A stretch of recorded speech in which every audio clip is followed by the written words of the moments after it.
Bueno, en primer lugar, los agradecimientos y las disculpas. Las disculpas porque se me hizo tarde, estábamos recién hasta hace un ratito ahí reunidos en el Congreso, los diputados con los funcionarios del gobierno de Macri que vinieron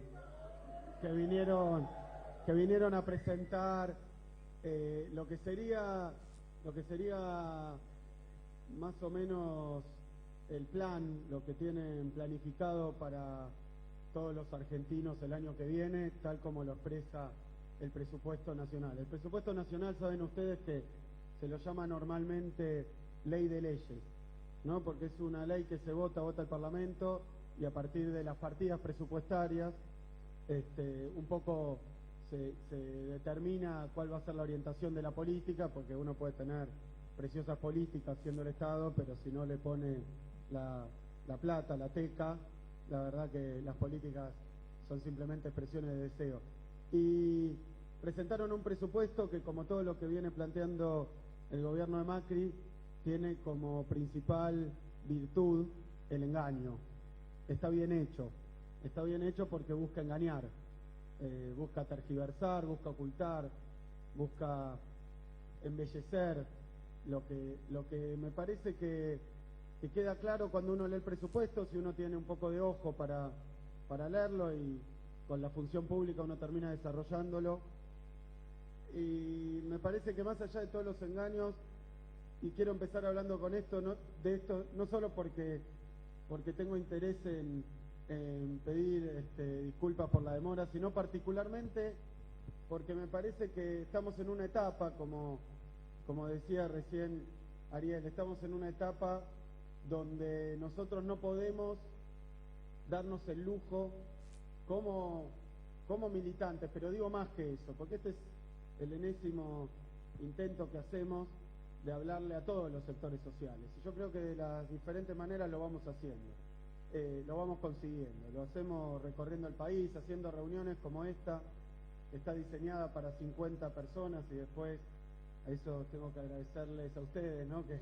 viene un poquito más de 50 personas, pero estamos dispuestos a hacer el trabajo pueblo por pueblo, lugar por lugar. La verdad que un martes a la noche, una reunión para hablar de la situación de las pymes, si se juntan más de 50 personas, es porque algo que en los cálculos que tenía Macri no estaba, que es que hay mucha gente, somos muchísimos, lo que no vamos a bajar los brazos. Por eso quería agradecerles a todos ustedes la presencia.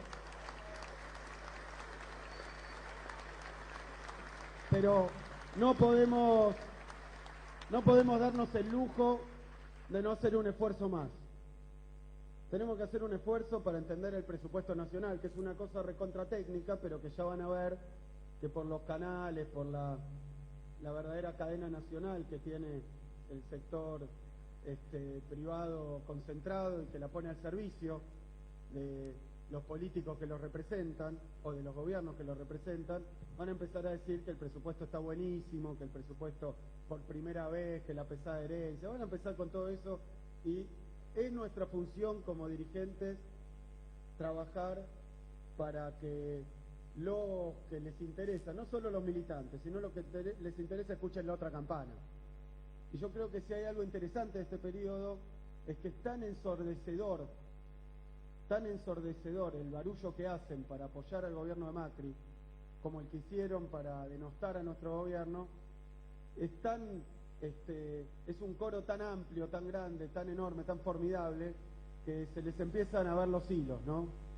Y que me parece que a mucha gente le empieza a interesar escuchar otra campana. Fíjense que medios que hasta hace poco, como el caso de los pocos medios de comunicación que quedan, más allá de si son kirchneristas, no son macristas, no son oficialistas, esos pocos medios de repente tienen una audiencia que nunca hubieran pensado, la radio, los canales de televisión de cable, una tremenda audiencia, porque la gente no es estúpida. Y hay un punto que me parece que es la etapa actual, donde se empiezan a notar ciertas cosas. Por eso yo voy a hablar un poquito del presupuesto, después voy a hablar de la situación de las pymes, porque sé que entre nosotros y por esfuerzo de la agrupación, por supuesto, agradecerle a la Helvar, agradecerle a sus dirigentes, y por supuesto también a Hernán, a Martín Sabatella, por supuesto a Lucas Gui, por supuesto a Juliana Di Tulio, que me dijo que iba a venir y no pudo venir, por supuesto a todos los dirigentes de acá, del territorio, que no han abandonado ni un segundo la trinchera y que todavía están organizándonos, pero también quiero decir, porque ustedes saben que de lo que voy a hablar es del enorme daño que le está haciendo este programa económico a una parte importantísima, la mayoría, que la mayoría siempre son los laburantes, los jubilados. Es enorme el daño que están haciendo. Pero también a una mayoría que opera en otra dimensión, que son las pequeñas, medianas empresas, pequeños comercios, la industria nacional en general, la que trabaja para el mercado interno. Voy a tratar de explicar esto que decía recién el compañero, voy a tratar de explicarlo de la forma más comprensible posible, pero lo que quiero decir es que este programa económico le va a hacer mal a la enorme mayoría de los argentinos. Es inexorable. Y no es porque uno quiera tener esa idea que viene probablemente de la izquierda, del trotskismo, que cuanto peor le vaya a Macri, mejor nos va a nosotros. Eso es mentira. Eso es mentira, eso es claramente mentira. No es así, porque nosotros siempre nos ha tocado representar a esa mayoría. No podemos que le vaya mal a la Argentina, es que le vaya mal a los que nosotros estamos representando, a los nuestros. Nunca querríamos que eso pasara, pero lo que es cierto es que yo no he visto que cuando se aplicó el tarifazo, que cuando se aplicó la devaluación, cuando se empezaron a aplicar estas medidas, no he visto a los referentes y a los políticos del macrismo defender ni siquiera a los que lo votaron. Estoy hablando, por supuesto, de Tagliaferro, estoy hablando, por supuesto, de la gobernadora Vidal, que seguramente aprendió algo en estos meses de gobierno. Lo que puedo decir que aprendió es algo del orden de lo mágico, ¿no? La invisibilidad. La invisibilidad, se volvió invisible, transparente, para que nadie vea su ausencia.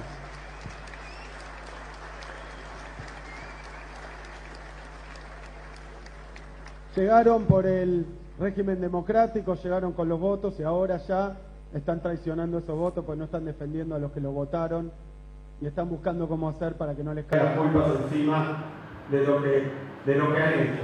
Entonces me parece muy importante que hagamos ese esfuerzo, porque eso es lo central. Yo sé que acá hay empresarios, voy a hablar particularmente de la cuestión empresaria, sé que hay mucha gente que no viene de la empresa, se nos ha llenado el local de gente que no viene de la empresa, pero me parece importante hablar de eso. Me parece importante hablar de eso.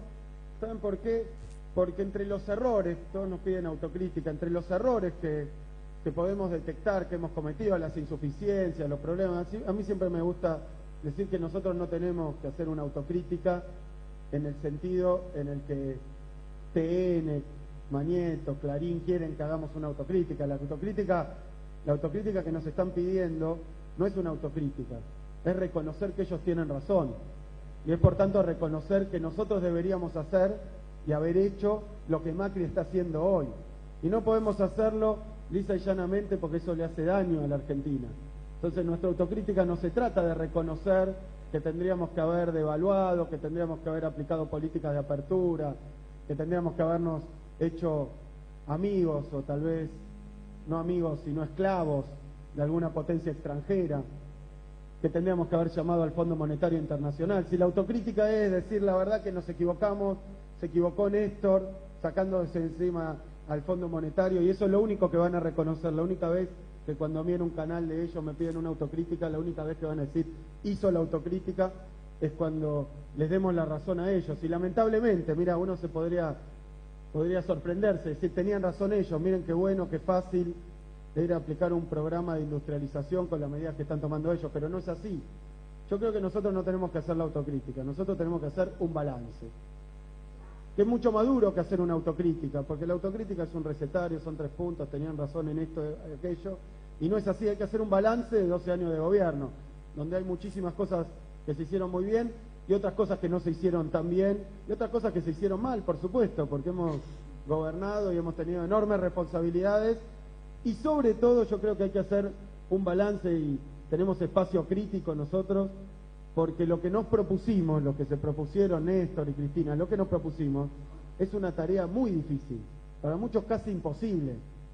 Eso es lo que me parece que hace inexorable que nosotros hagamos un balance crítico, porque seguro tenemos que haber cometido errores, porque lo que nos planteamos era muy difícil. Digo, para algunos imposible, porque las metas, miren, cuando llega Néstor en 2003 con el país como estaba, después vino el viento de cola, los precios de las commodities, entonces el país remontó solo como un barrilete abandonado en un parque que viene una ráfaga de viento y lo levante, nadie hace nada al respecto. Bueno, no es así, y tenemos pruebas de eso, porque cuando los países débiles de Europa, como España, Portugal, Irlanda, como Grecia, cayeron en una crisis similar a la nuestra, como Grecia, cayeron en una crisis similar a la nuestra, la nuestra de 2001 y 2003. La verdad que cayeron esa crisis y aplicaron para salir de la crisis la receta del Fondo Monetario Internacional. Y en lugar de salir de esta crisis, van 8 años desde que se inició, y en España todavía el desempleo no baja del 20%. Es decir, que si uno aplica las políticas equivocadas en crisis o en un momento de crecimiento, la verdad que va a fracasar. Y es lo que está pasando en Europa. A mí algunos se reía de esto, pero a mí me preguntaron, estando en Europa, yo estuve ahora en la elección de Podemos y me hicieron la pregunta, y me dice, ¿qué le falta a Europa? ¿Qué tiene que hacer para salir de la crisis? Y yo, la verdad que lo que dije es lo que me salió a decir. Y dije, España no salió de la crisis porque no tiene un Néstor Kirchner.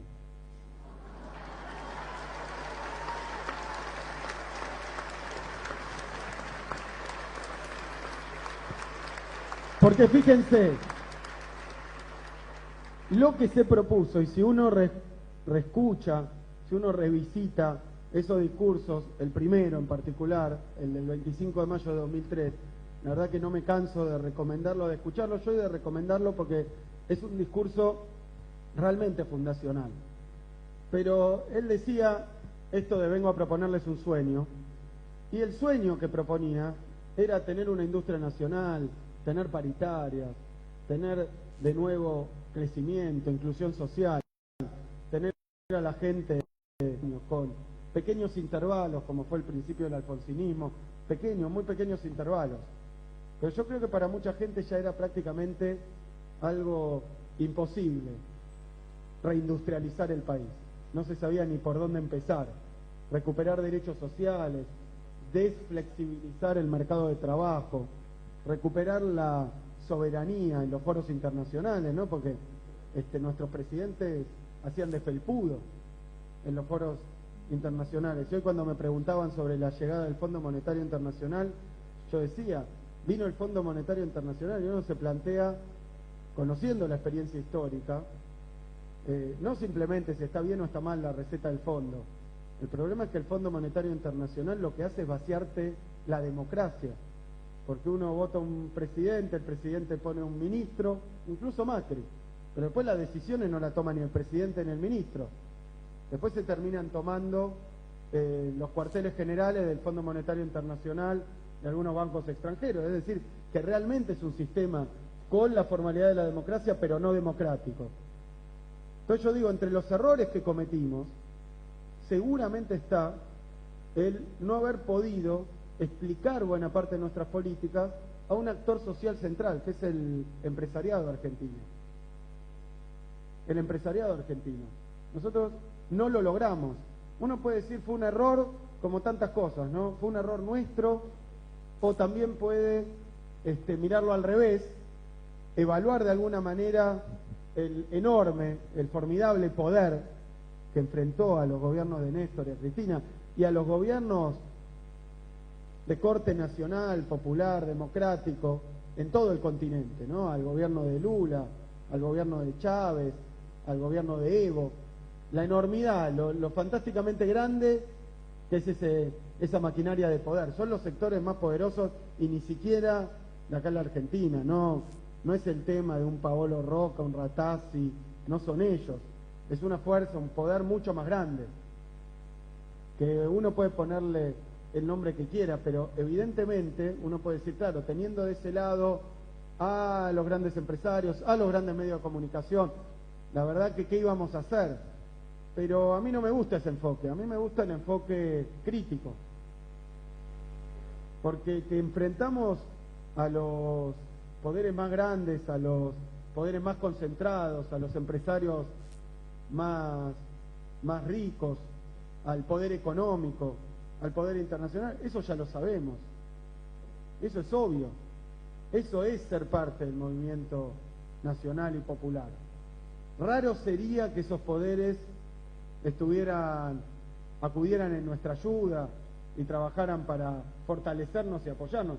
Eso es de suyo, que lo que hay del otro lado. A mí me parece que lo que nos faltó es identificar algunas de las mutaciones que va teniendo, particularmente con los grandes medios de comunicación, particularmente a través de las redes sociales. Ellos trabajaron mucho y vinieron con novedades, hay que reconocerlo. A mí me gusta hablar de la campaña de Macri. A nosotros no se nos puede escapar la campaña de Macri. No me canso de hablar de esto porque yo mismo estoy reflexionando acerca de la campaña de Macri.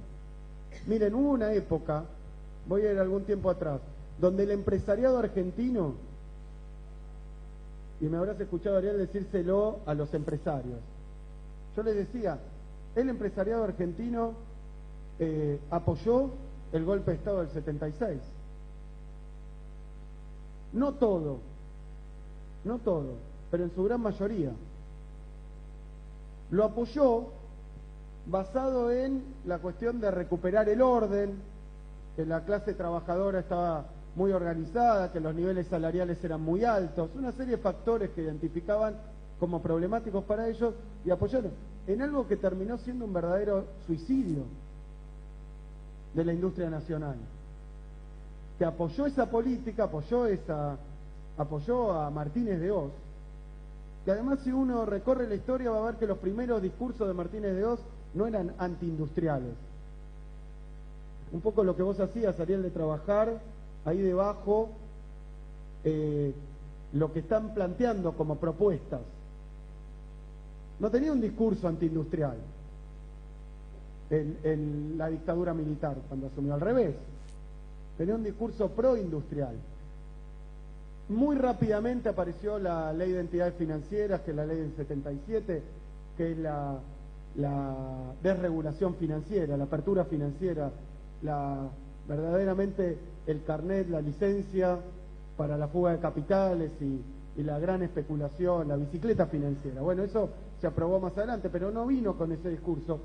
Y lo planteo porque con todas esas mutaciones y con todos esos sistemas que tienen nuevos, la verdad que lograron convencer a mucha gente de que estaba bueno lo que venían a hacer. Por ejemplo, al empresariado. Y a mí me parece que sobre esto hay que machacar, y sobre esto hay que trabajar y hay que entender, porque nosotros sufrimos esa enorme maquinaria de comunicación, pero fue efectiva, y nosotros no tanto. De hecho, nos ganó a buena parte del empresariado. El empresariado, que hoy está desesperado con las políticas económicas, apoyó a Macri, votó a Macri y nos criticaba a nosotros por nuestras políticas. Y a mí no me gusta decir que fue porque ellos son buenos, me gusta decir que es porque nosotros no fuimos lo suficientemente hábiles para poder romper, aunque eso sea enorme, sea una maquinaria enorme. Y a mí me interesa plantearlo y repasar esa campaña de Macri y repasar las cuestiones tan técnicas como el presupuesto nacional, porque la campaña de Macri fue una campaña que a mí me gusta decir, una campaña que reconoce todo el mundo, ¿no? Que lo que hizo, lo que aplicó, y esto ya lo he dicho, pero lo sigo pensando, aplicó métodos que no son del discurso político, son de una disciplina que yo desconocía, pero que se ha puesto muy de moda últimamente, bastante reciente es esto, que es la disciplina del marketing político, que es la aplicación de los métodos, de las estratagemas, de las herramientas, del marketing privado a la publicidad, y más que la publicidad, el discurso político en general. Hay que llamar la atención sobre esto. Y a mí me gusta señalarlo porque yo no sé mucho ni de discurso, ni de análisis del discurso, menos todavía de psicología o psicología social, pero detecté algo que tiene la publicidad y el marketing privado, no el político, el marketing privado, que es el argumento de venta de un producto. Cuando uno le venden un producto, y algunos de ustedes son empresarios, pero ya lo saben bien, cuando vos vendés el producto, de lo que menos hablas es de las cualidades del producto. Eso es la publicidad. La publicidad no te explica la composición química de un detergente para venderlo, ni te dice, mira, esto tiene 2 gramos más de detergentina. No te explica nada, ni técnico ni del producto.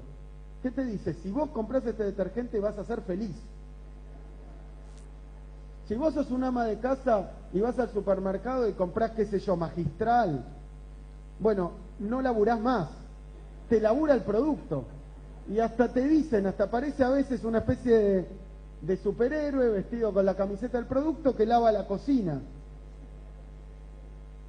Y yo me acuerdo el otro día citado Mr. Músculo de Magistral, que no sé, capaz como productos son un desastre. Pero a mí me suena, me quedó y lo tengo asociado a un superhéroe que te limpia el baño y la cocina. Y no es lo que está dentro del envase. Yo seguro nunca me pasó, pero voy y me compro uno, lo traigo a mi casa, me quedo mirando y el de...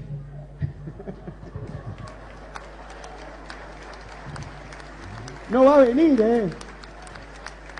Va a haber que cazar el balde, cazar la esponja. Pero fíjense, esto que parece un chiste es efectivo.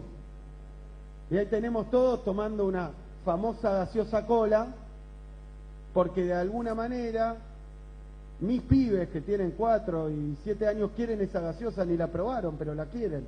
Y quieren entrar al McDonald's, por el payaso del McDonald's. El muchacho Ronald, nunca lo vi, no lo conocí, pero eso es un argumento de venta que no tiene que ver con la hamburguesa, porque cuando uno mira la hamburguesa, abre el sandwichito, mira la hamburguesa y la sensación no es de revolución de la alegría, ¿no?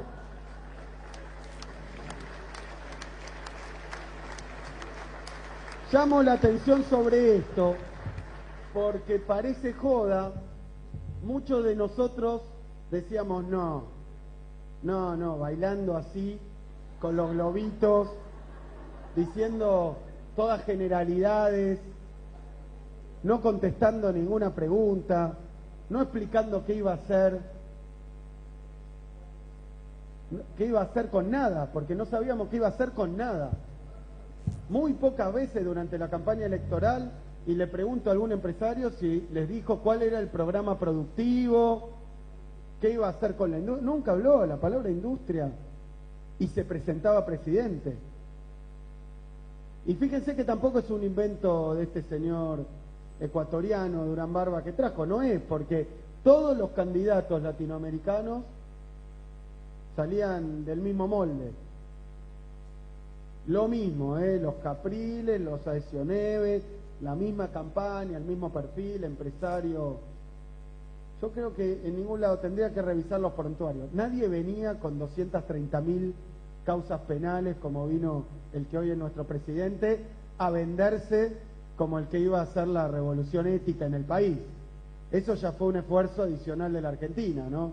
El del contrabando con Sebel, el de las cloacas de Rousselot, ese venía a buscar el choreo. Pero lo consiguieron, y a mí me interesa volver sobre eso, porque la campaña que hacían no era una campaña sobre el candidato. Es más, hoy veía una foto, me mostraban una foto de el presidente, me cuesta, el presidente Macri, me cuesta, pero es así. no vamos a ningún lado si no aceptamos las cosas como son. Entonces el presidente Macri, en la Asamblea de las Naciones Unidas, la foto que pone en la Casa Rosada es él dándose un beso con la mujer, con Aguada. No sé si lo vieron. Fíjense, marketing político. No importa el discurso, no va a trascender el discurso, va a quedar este tema. Y me resulta interesante la cuestión, ¿por qué? No para, digamos, darnos latigazos, cómo no nos dimos cuenta, y menos todavía para decirle a algunos, si hay acá que lo votó, decirle vos sos un gil, vos te equivocaste, mirá la que, hacete cargo de lo que hiciste. No es así, menos todavía yo sabía, viste, yo te avisé, viste que no era campaña del miedo. No es así, así no vamos a llegar a nadie, así no vamos a convencer a nadie. Por eso a mí me interesa, y lo vengo a decir, vengo trabajando sobre esto, pero lo repito, a mí me parece que así como hay una figura de la publicidad engañosa, porque ¿qué pasa si a vos te venden una gaseosa? Porque en la propaganda aparecen chicas hermosas, pibes hermosos, todos jóvenes, en el Caribe o algo parecido, felices. Después empezás a tomarte la gaseosa, no solo no era tan rica, sino que, viste, empezás a sentir ese gustito a cianuro. Tiene que haber una figura jurídica que indique que lo que te prometieron en la propaganda no se cumple. Y me parece que está pasando eso con este gobierno. Está pasando eso, y eso no es poco para nosotros, es muchísimo. Porque antes era hacer campañas sobre la base de podemos vivir mejor, la revolución de la alegría, lo que está bien va a seguir, lo que está mal va a cambiar, todas vaguedades, pero ahora están gobernando. Ahora están gobernando, hace 9 meses están gobernando, y se están viendo los efectos de esas políticas económicas. Se están viendo los efectos del neoliberalismo en la Argentina. Y la verdad que ahí no hay nada que innovar, no se puede pilotear, no se puede embellecer. Son estos los efectos que se sienten en hasta la última calle de cada uno de los barrios de nuestro país. Tenemos esa virtud, porque ellos en la campaña hablaron de otra cosa, dijeron otra cosa, pero ahora estamos tomándonos el producto los argentinos. Y es cianuro, no es la revolución de la alegría. Y entonces me parece que en ese punto nosotros tenemos que trabajar, porque si no existe esto de publicidad engañosa para el marketing político, yo pensé en otra figura, la llamé estafa electoral. Y a mí me gusta el término, porque esto no habla ni de que sos un gil, ni de que te equivocaste, te distrajiste, estaba mirando otro canal. Habla de algo premeditado, armado, laburado, con expertos, con mucha guita, con focus group, con estudios internacionales, con ensayos, con guiones, con maquilladoras, con escenografía. ¿Se acuerdan cuando iba Macri y aparecía en una publicidad sentadito con una persona humilde? Y uno decía, no, pero se le nota la cara. Bueno, no, pero lo habrán grabado 2000 veces, habrá tratado de memorizar el guión, pero de todas maneras ahí estaba, para vender algo que no era lo que se venía después. Yo digo estafa porque a los que votaron a Macri no es que se confundieron, se distrajeron o los engañaron, simplemente los estafaron. Una estafa puede ser muy bien armada, el más avispado, el más atento lo pueden estafar. Es imposible, si está bien armada muchas veces, zafar de una estafa. O tenés que ser muy desconfiado, o tenés que estar ya demasiado en exceso. Entonces, a mí me parece que acá hubo una estafa, donde se prometieron algunas cosas, donde no se hablaron de ciertas otras, donde se armó un producto que no tiene nada que ver cuando de la pantalla baja a la vida real. Y sobre esto hay que trabajar, y tenemos un espacio enorme para marcar todas las cosas que no se dijeron, todas las cosas que se ocultaron, todas las cosas, digamos, que los periodistas no le preguntaban, y todas las cosas con las que mintieron. Porque las veces que sí le preguntaban, aunque tenían instrucciones, tuvieron que mentir. Les doy el ejemplo extremo. Cuando la única vez que a Macri le preguntan si va a devaluar, si va a hacer un tarifazo, es en el debate con Scioli, porque ninguno de los periodistas que tenían trabajando para ellos en ningún momento le hacía esas preguntas, y si se las hacía no contestaba y no le repreguntaban y se la dejaban pasar. O sea, las cosas sustanciales no se hablaron en la campaña, y me parece que esto es interesante y es potente para plantearle a los que votaron a Macri, porque ellos fueron víctimas de esta estafa. Y no es ni por giles ni por distraídos, es porque se armó así, porque se preparó de esta manera. Y después, cuando llegaron al gobierno, que es un poco lo que plantea Ariel, y que a nosotros nos plantea un nuevo desafío, porque no es que ahora tienen menos medios que antes. A mí a veces cuando mirás Clarín, las primeras 20 páginas, cuando se supone que un diario tiene que hablar de la actualidad, el diario el otro día hablaba de 1993, la tapa de un diario, de Sinéstor en 1993, qué había hecho con los fondos. Las primeras 20 páginas habla de hace un año como mínimo. Entonces están trabajando para que eso no aparezca. Pero nosotros tenemos esta ventaja, esto aparece por todos lados, lo podrán esconder, podrán tratar de taparlo, pero empieza a aparecer porque lo que están llevando adelante es una política económica neoliberal, diría yo, de manual, que no tiene que ver, después podemos hablar de la pesada herencia, de lo que quieran, pero la verdad es que no tiene que ver con nada ni de la realidad argentina del último año, ni de la realidad argentina. Este programa económico es el programa económico que el Fondo Monetario, que los organismos multinacionales, que el sector financiero, que la ortodoxia económica, que las grandes multinacionales tienen para todos los países, no importa dónde queden. Es realmente una receta prefabricada que vienen aplicando al pie de la letra, a pesar de que con ese dispositivo mediático sigan trabajando para ocultar lo que hacen. Por eso los eufemismos que planteaba vos, que en vez de tarifazo lo quieren llamar reajuste, en vez de devaluación, en vez de inflación, sinceramiento, en vez de devaluación, apertura del cepo.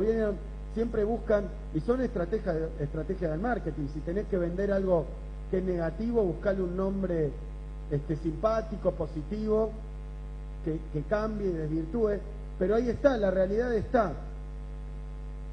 Y voy al tema de las empresas.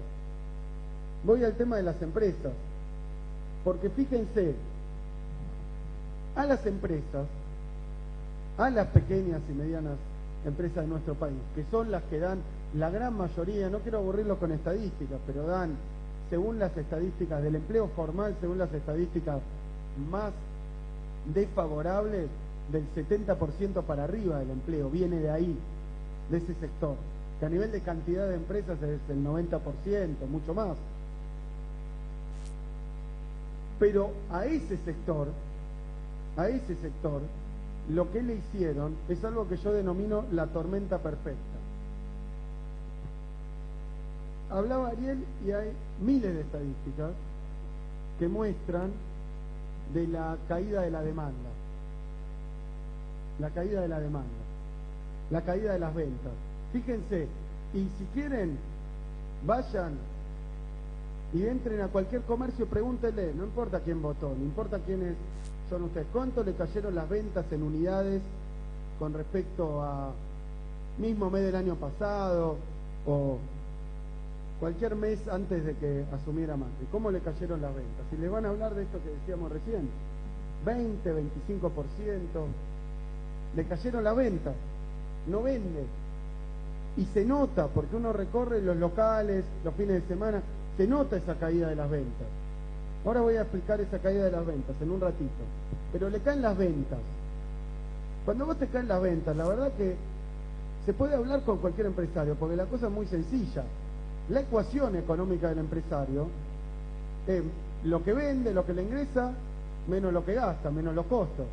Así que si le caen los ingresos, entonces se le complica la rentabilidad, que es de lo que vive. El empresario vive de la diferencia entre ingresos y costos, entre ingresos y gastos. No es mucha ciencia. Entonces le caen los ingresos y lo que le agrega Macri al empresario es un tarifazo en el sector, en el servicio de agua, en el servicio de luz, en el servicio de gas, que bueno, ahora dicen no es tan grande porque es, qué sé yo, para la electricidad fue 370% en promedio, pero los que usan más electricidad es mucho más. Para el gas dice ahora que va a ser solo del 200%. Para el agua fue del 200 y pico %. Entonces te cayeron las ventas, es una tenaza. Y te suben los costos. Pregúntenle a cualquier empresario, hagan el ejercicio. No tenemos que ir a convencer, tenemos que ir a escuchar y explicarle que lo que le pasa, así como no era magia, como decía Cristina, tampoco es magia esto.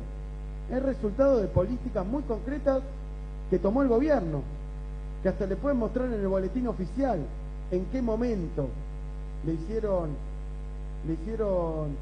el daño que le está haciendo añicos su negocio. Porque está en el boletín oficial, fueron decisiones del gobierno de Macri. Ni tiene que ver con la pesada herencia, son decisiones que fue tomando.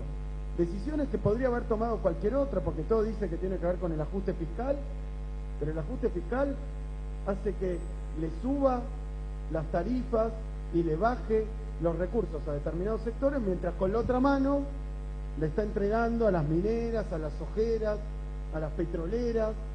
O sea que la excusa del ajuste fiscal se desbarata en 2 minutos, porque si el tipo tiene un problema de caja, tendría que ahorrar plata o cobrar más, pero que no empiece por los que menos tienen. O sea que ni eso le funciona. La verdad que yo creo que con pocos elementos es fácil para cualquiera de nosotros charlar con un empresario, charlar con un comerciante, ver qué le está pasando y tratar de mostrarle, aunque diga, pero ustedes hicieron cualquier cagada, que diga lo que diga, que hable del pasado y que hable del segundo semestre, si eso lo hace feliz, si eso le da esperanza. Pero lo que le está pasando ahora se puede explicar punto por punto como resultado de esta política, porque fue el tarifazo y después, fíjense, si te caen los ingresos, si te suben los costos, no te alcanza la plata para pagar los sueldos, no te alcanza la plata para pagar tus gastos, no te alcanza para vivir la plata, y entonces hay que ir a buscar crédito. ¿Y qué hizo el gobierno de Macri? Puso la tasa de interés más alta de que tenga memoria la Argentina, y no es que fue un efecto secundario de otra política. El Banco Central, el tema hoy, todo el mundo le suena este tema de las LEVAC. Las LEVAC, letras del Banco Central, quiere decir. No es un club de barrio.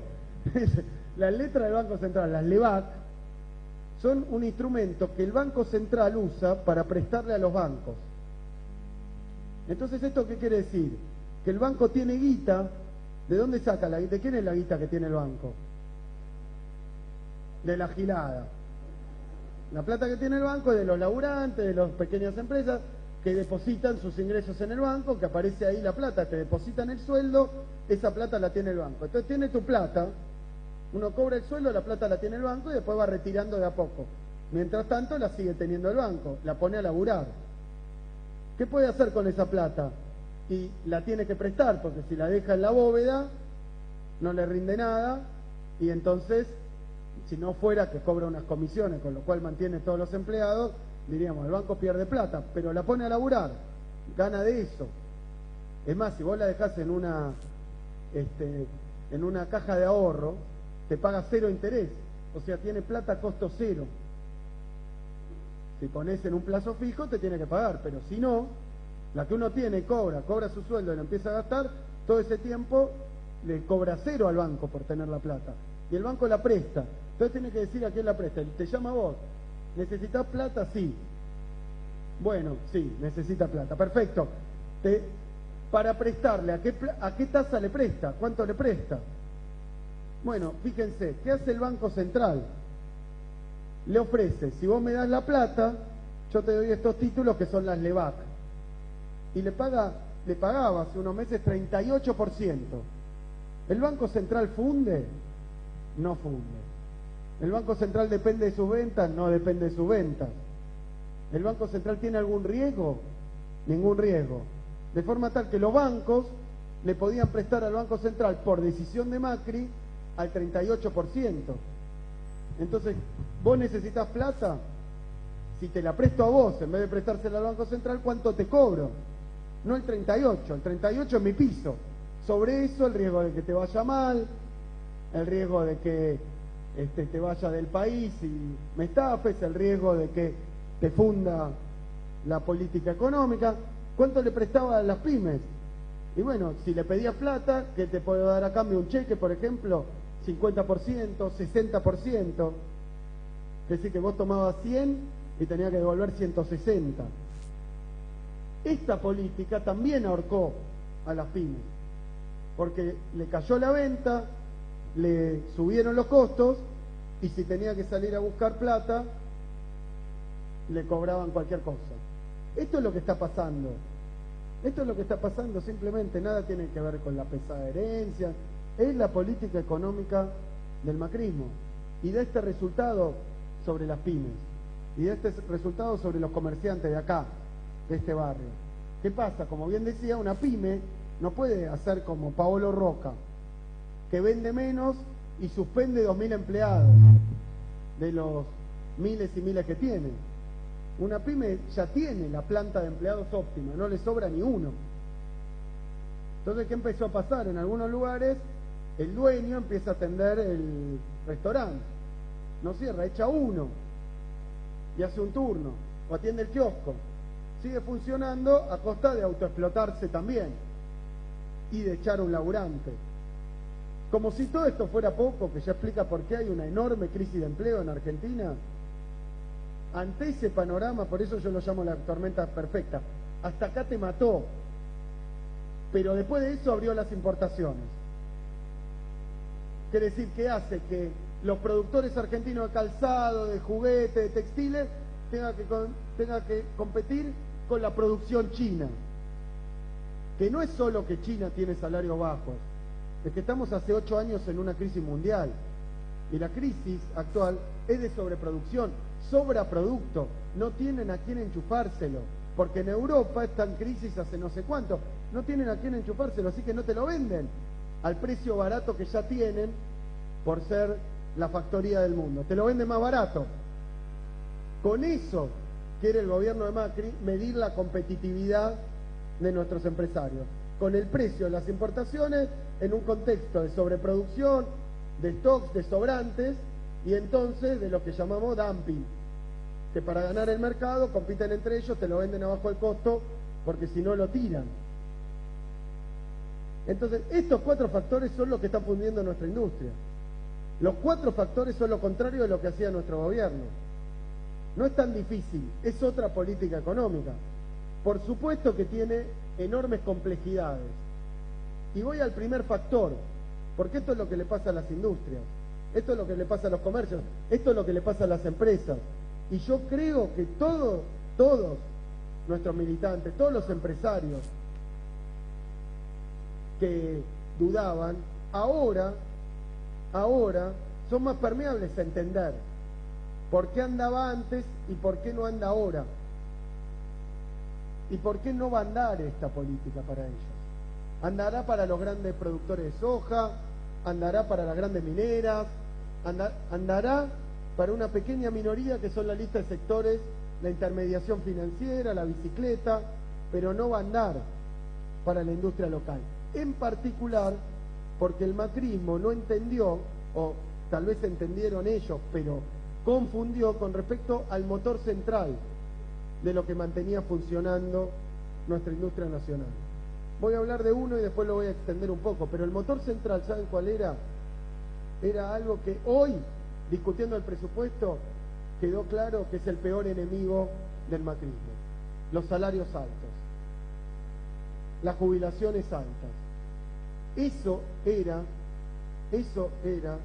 el principal motor de la economía argentina. Y algo que no les cuesta mucho, porque es un gran debate económico, convencer al empresariado que los salarios altos es un modelo que no les sirve. Cuando es al revés, Y sobre eso tenemos que trabajar y mucho. Y es ahora el momento, porque ahora que está virando el modelo económico, que esos famosos 2 proyectos de país que nunca podíamos discutir, los tienen en caliente, los tienen lado a lado, ahora se empieza a ver que eso que tanto denostaron, desde obviamente los medios de comunicación de ellos, desde los opinólogos de ellos, desde las consultoras de ellos, pero que se convirtió en una especie de sentido común, que es cómo le van a pagar a los jubilados que no aportaron, la asignación universal se va por la canaleta de la droga y del juego, toda esa basura ideológica que tiraron contra los programas de inclusión social y de distribución del ingreso. Y ese era el factor central que no solo beneficiaba al que lo recibía, sino particularmente a la industria nacional, a la pequeña y mediana empresa. Y ahora es el momento para ir a tocar de nuevo el timbre y charlar de nuevo esto, tranquilos, mate de por medio, porque tal vez antes, después de 12 años de aplicar estas políticas, que algunos pensaban, por eso eso de Cristina, que no fue magia, que era el viento de cola, que también, digamos, que esto era, que el Estado en vez de favorecer, entorpecía, tal vez alguno se confundió. Y es el momento de hablarlo. Tenemos que ser todos quienes difundamos esto, porque ¿saben qué? ¿Saben cómo le vamos a ganar al grupo Clarín contra, digamos, ese monopolio que tanto se luchó y que tanto luchó Martín Sabatella durante su paso por el APCA? A esos monopolios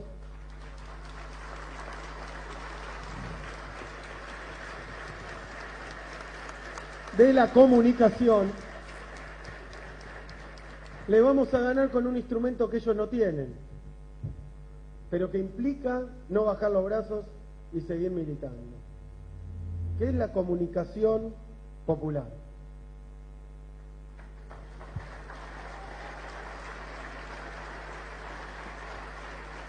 Pueden tener todos los canales de televisión. Si nosotros hacemos bien el trabajo, porque siempre, usted lo sabe, la televisión te entra, digamos, por una especie de osmosis, de fenómeno superficial, inconsciente, pero nada sustituye a la persona de carne y hueso que sinceramente y con humildad, con tranquilidad, viene a tratar de explicar algo en lo que realmente cree. Pues trataron de decir que todos los que estábamos ahí era por el choripán, por la alfombra roja. Bueno, que vengan a ver lo que está pasando ahora en Morón, que no hay ningún micro, que no hay ninguna... Y acá estamos, porque creemos en esto y tenemos que reforzar ese camino, tenemos que reforzar ese camino. Y voy a lo de la demanda que era para él y la inclusión social, de la que quería hablar, porque creo que ahí es donde más lograron confundir. Y es un tema que es un debate económico, de teoría económica, digamos, de esa que está en el libro que me trajiste vos. Yo escribía sobre esas cosas, sobre 2 escuelas de pensamiento económico. Ese es. No lo quiero bajar. No lo leo hace rato, no sé ni qué dice, así que... no, pero es una escuela de pensamiento económico que dice que es la escuela dominante, que es la escuela del macrismo, que dice que las economías crecen, le va a llamar la atención, cuando se distribuye mal, cuando se concentra.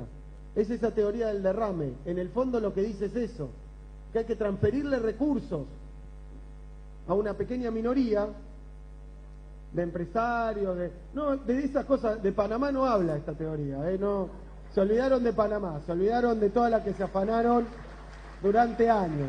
Lo que dice es, vos los enriquecés, los tipos invierten, tienen enorme rentabilidad, invierten, entonces llamados por esa ganancia extraordinaria, la ponen, crean empleo y la maquinaria económica funciona así. Yo creo que durante estos años hubo un debate económico que duró siglos, esto viene de Malthus, viene bien atrás, por supuesto, de Adam Smith, estas discusiones de David Ricardo, está por todos lados, de Marx, está por todos lados, pero lo que quiero decir es que costaba explicarlo, costaba entenderlo y costaba defenderlo, porque los que defendíamos otra teoría económica la verdad que teníamos que recurrir muchas veces al pizarrón, a las ecuaciones, para demostrar que no podía ser, que eso no funcionaba.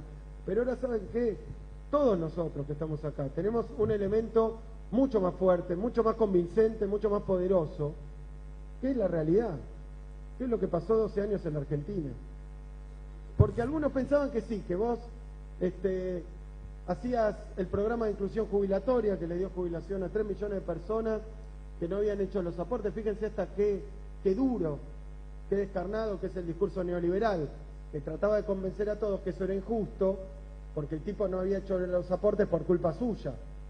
En realidad era un vivo, no le podemos dar la jubilación, no le podemos dar la misma que un tipo que aportó, no le podemos dar una jubilación, porque en la ideología neoliberal cada uno es, como decía Cristina el otro día, empresario de sí mismo. Entonces, si no aportaste, si no te capacitaste, si no sos productivo, es culpa tuya. Y pasa por alto que esa gente no hizo los aportes porque era desempleada. Y era un desempleado, era una víctima del neoliberalismo, o estaba en negro, porque era otro tipo de víctima del neoliberalismo, por eso no hacían aportes. Ahora, le dimos 3 millones de jubilaciones argentinos que no habían podido hacer los aportes, y ¿saben qué? Lo que no terminan de entender, y lo que se demostró, es que esos 3 millones de nuevos jubilados, con esa plata, no se iban a abrir una cuenta en Mossack Fonseca y a ponerla en Panamá. ¿Saben qué? Eso hace Macri, eso hace Grindetti,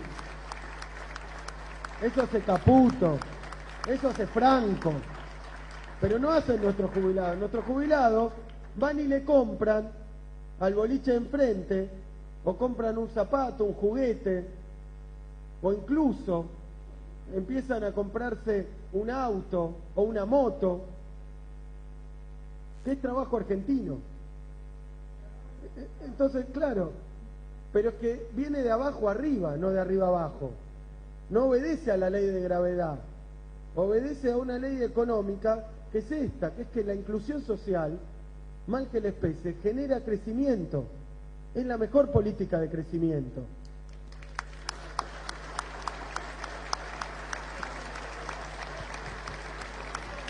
No puede ser, no puede ser, por más TN, por más Clarín, por más La Nación, por más economistas del establishment que tengan, que digan otra cosa, no puede ser que no podamos explicar algo tan sencillo, y creo que no logramos que todo el mundo entendiera que esto es así.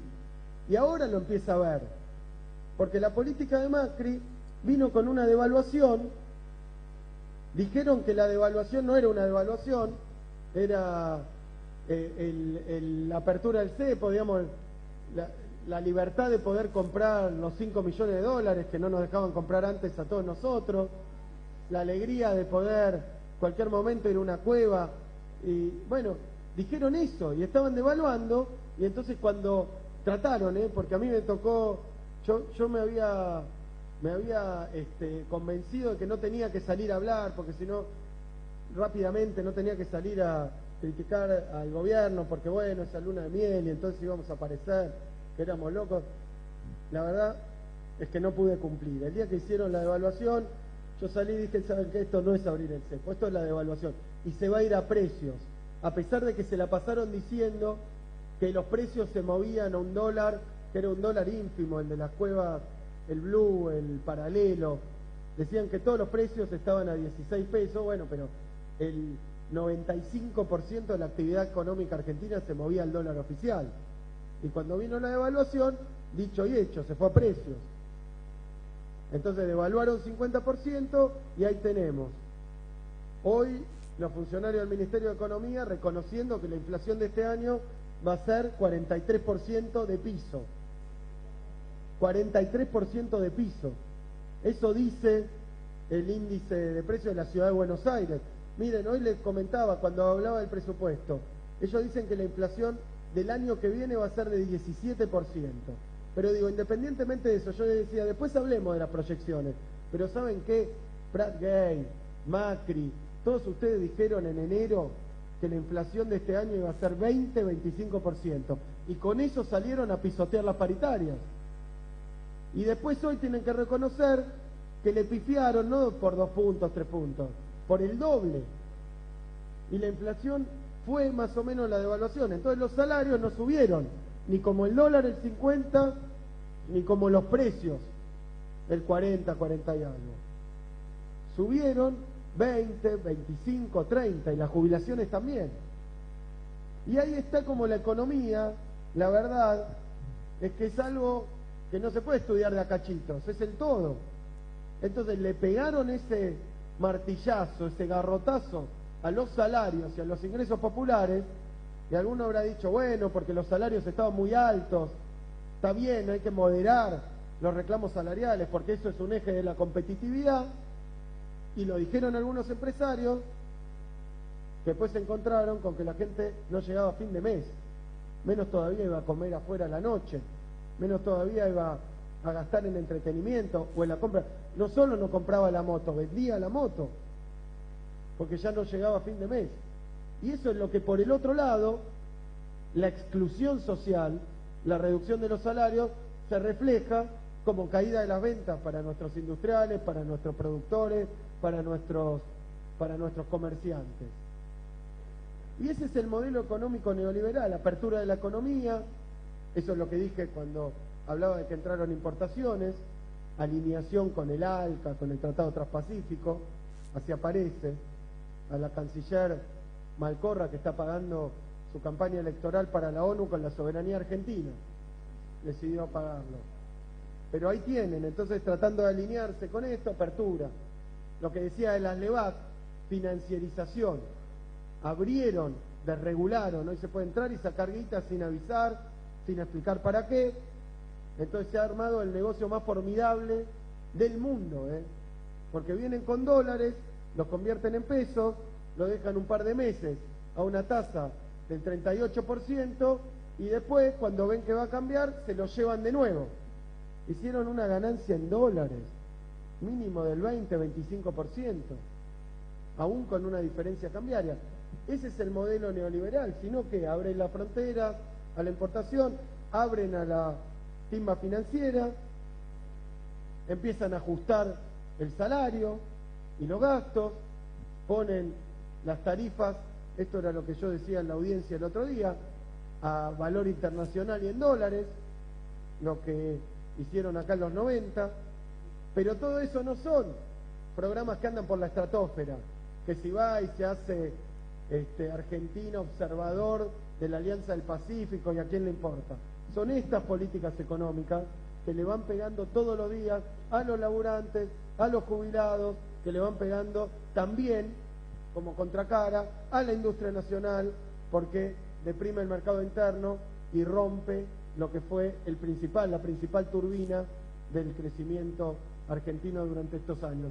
Por eso yo quiero decir que nosotros, esto que parece una charla de economía, que es una charla de economía, tenemos que ser hábiles para poder entenderlo nosotros y para poder discutirlo nosotros y para ganar las discusiones nosotros. Para explicar que lo otro, la administración del comercio, la ley esta de regulación de las relaciones de producción y consumo, que impedía que el supermercado explotara, porque la explotación no solo es del patrón con el obrero, la explotación también es del gran capital con el pequeño productor. Tenemos que poder explicarlo, porque si no, y esto me parece que es lo más importante, nosotros tenemos que trabajar, porque lo que ha demostrado el gobierno de Macri es que el único límite que tiene a la aplicación de estas medidas, el único límite que tiene es precisamente la movilización popular.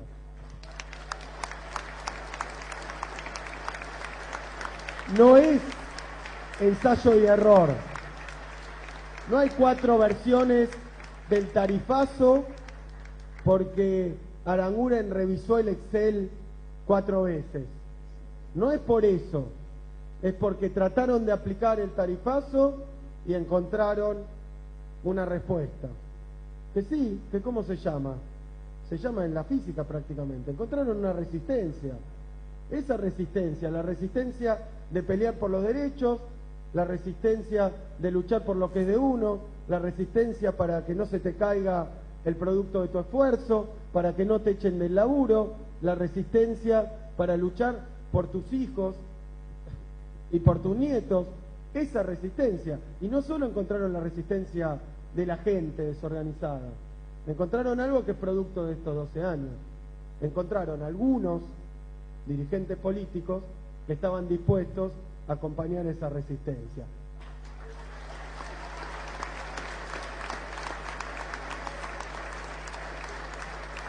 Y digo, para terminar, digo que no es solo explicarlo para que la gente se caliente, es explicarlo porque no puede pasarnos que nosotros no consigamos el apoyo de los sectores mismos que favorecemos. Y es algo que paradójicamente pasó. Es algo que paradójicamente pasó y no tiene lógica.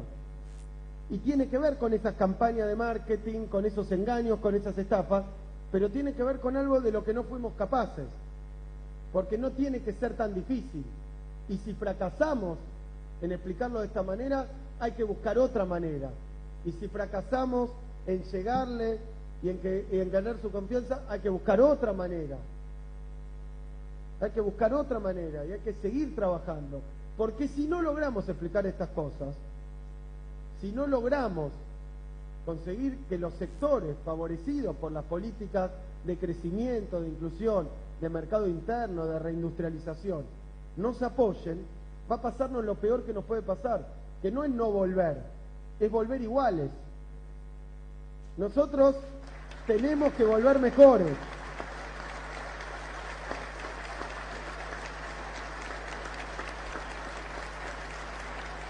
Y eso implica volver con más sectores sociales.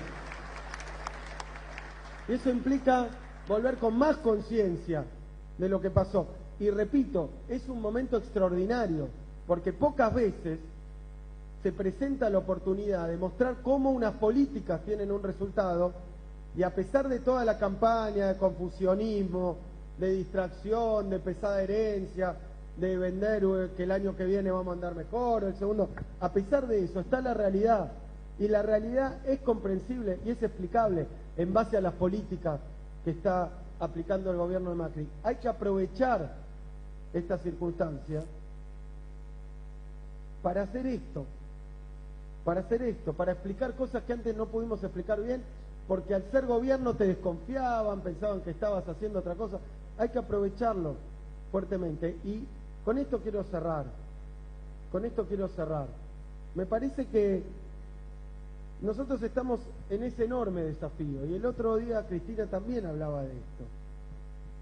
Estamos en ese enorme desafío, porque el neoliberalismo que hay en la Argentina, ojalá fuera un fenómeno folclórico de la Argentina. No es. Es parte de un proceso internacional, es parte de un proceso regional. Y ese es el otro punto que yo quería señalar, donde también, en mi balance, venimos flojos, que es el tema de la integración regional. Y venimos flojos, ¿por qué? Porque evidentemente a la Argentina, para industrializarse, no le alcanza con la Argentina. Y nosotros avanzamos muchísimo en la integración latinoamericana con países hermanos, en el plano de la política. Incluso así como nosotros decimos nos faltó lo cultural, yo creo que a nivel latinoamericano tuvimos bastante, porque algunos, como yo, que en los 90 estábamos con estas banderas, pensábamos, no sabíamos si era posible de nuevo la unidad latinoamericana, y se consiguió un enorme avance en la unidad latinoamericana, pero hay que avanzar más en la integración productiva, hay que avanzar más en la integración de los pueblos, en armar un solo mercado, porque la escala que tiene el mercado argentino no alcanza. Y fíjense que también la práctica nos da la razón. Las exportaciones que hoy quiere potenciar Macri son todas exportaciones extrazonas, se dice, fuera del Mercosur, porque son primarias. Nosotros al Mercosur no le vendemos eso, le vendemos industria, le vendemos trabajo argentino, así como ellos también. Brasil a nosotros nos vende industria brasileña, mientras a China le vende soja, como nosotros. Entonces, ahí hay una clave también de la integración regional, que también nos faltó. como nos faltó en la industrialización y nos faltó en explicarlo. Entonces yo creo que estamos en una etapa donde nosotros tenemos que darle una vuelta de tuerca, hacer un esfuerzo más, pero que hay una situación favorable para hacerlo. En el marco de todo lo que está pasando hay una situación favorable, porque además el neoliberalismo en general, cuando llega a aplicar sus recetas amargas, llega después de una crisis. Así pasó en la Argentina, viene una crisis y después viene el programa neoliberal. Pasó en los 70, pasó en los 90, pasó incluso en el medio del alfonsinismo, cuando hizo un viraje más ortodoxo. Viene la crisis y como hay una crisis eso justifica la aplicación de estas medidas. Y esta vez no tuvieron una crisis. Y esto es algo que también hay que resaltar. Ellos están ahora tratando de inventar que había una crisis, pero no la había. Y en esto no nos pueden vencer, porque es demasiado grueso convencer a todo un pueblo que vivió una enorme crisis invisible, como dicen ellos, asintomática. Estabas en crisis, se va todo. Bueno, si nuestra crisis era asintomática, su recuperación es mucho más asintomática.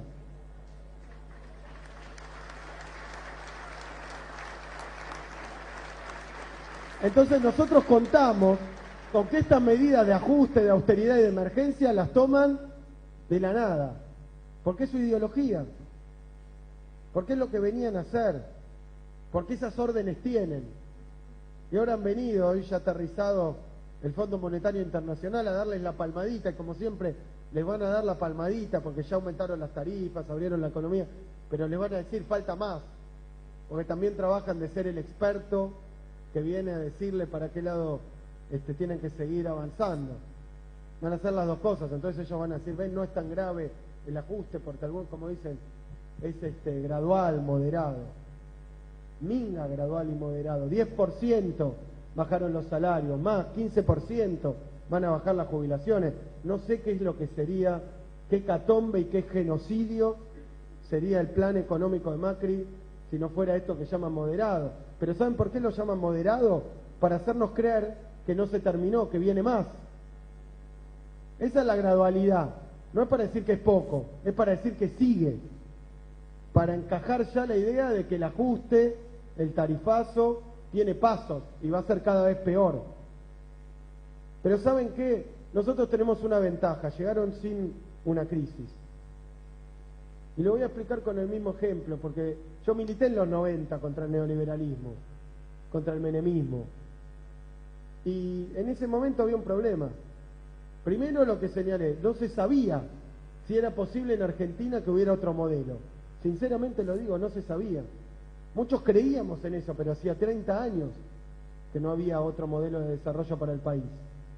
Y habían convencido con el sentido común que era el fin de la historia, el fin de las ideologías, que se había caído el muro de Berlín y que entonces había un solo modelo, que era el modelo norteamericano, neoliberal, el modelo de integración, digamos, con el imperio.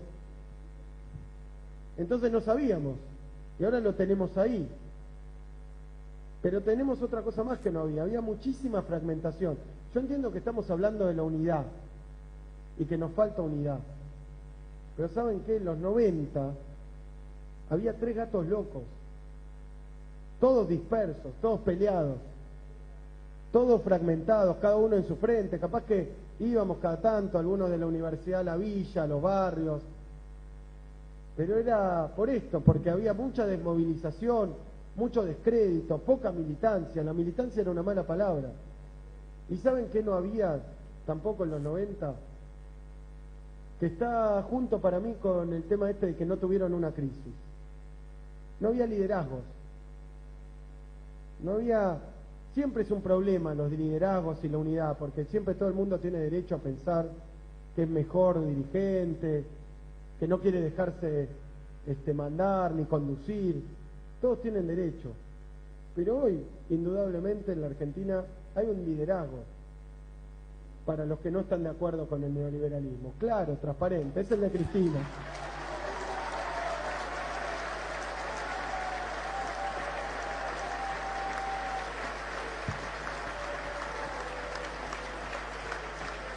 Además, para los que le piden conducción de todos los días, ¿sabes?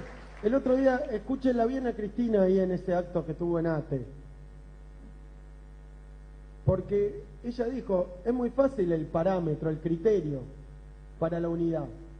La unidad no está en la cúpula, en la mesa de café, en los pasillos del Congreso de la Nación, en los estudios de televisión cuando nos cruzamos los dirigentes. La unidad está en la base. La unidad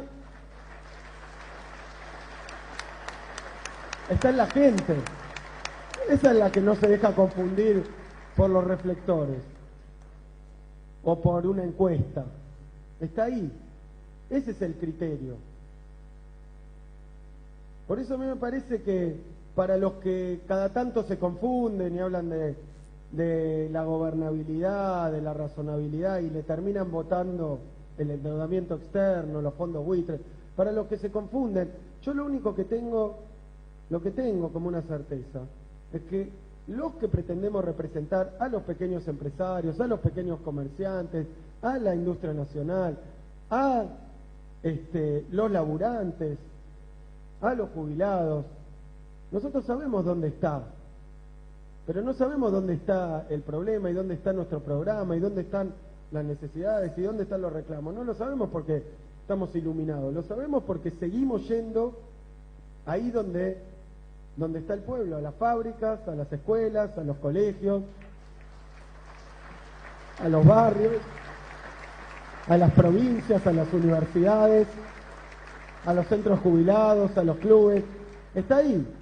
Y el parámetro para ver quién está de un lado o del otro con respecto al neoliberalismo es ese. Un dirigente se puede confundir y pensar que va a tener una ventaja o hasta sacar una ventaja. Pero cuando empieza a haber movilización, cuando hay inquietud, cuando hay sufrimiento, ahí es muy claro. Van a estar los que estén al lado de la gente y los que no estén al lado de la gente. Y los que estén con la gente están con nosotros. Y no le vamos a pedir ningún documento, ningún examen de orina o de sangre. Tienen que estar ahí. Pero cuando no estén, los vamos a denunciar porque no están ahí, están en otro lado. Entonces a mí me parece que lo que sintetiza esto de que hay otro país con respecto a otros experimentos neoliberales, de que hay otra industria, de que hay otro grado de organización, de que hay otra dirigencia, de que hay otra militancia, que muchos pensaban que no iba a volver nunca más en la Argentina, que la habían liquidado allá en el 76 con el golpe de Estado, o allá cuando lo echaron a Alfonsín con el golpe de mercado, que ya está, no había más. Pero está, ¿y saben qué es lo que para mí muestra eso? Que quedó clavado. Ellos pensaban echarla a Cristina con una corrida cambiaria, con una operación mediática, con una operación judicial, y en vez de eso, Cristina se fue con esa plaza fantástica, fabulosa,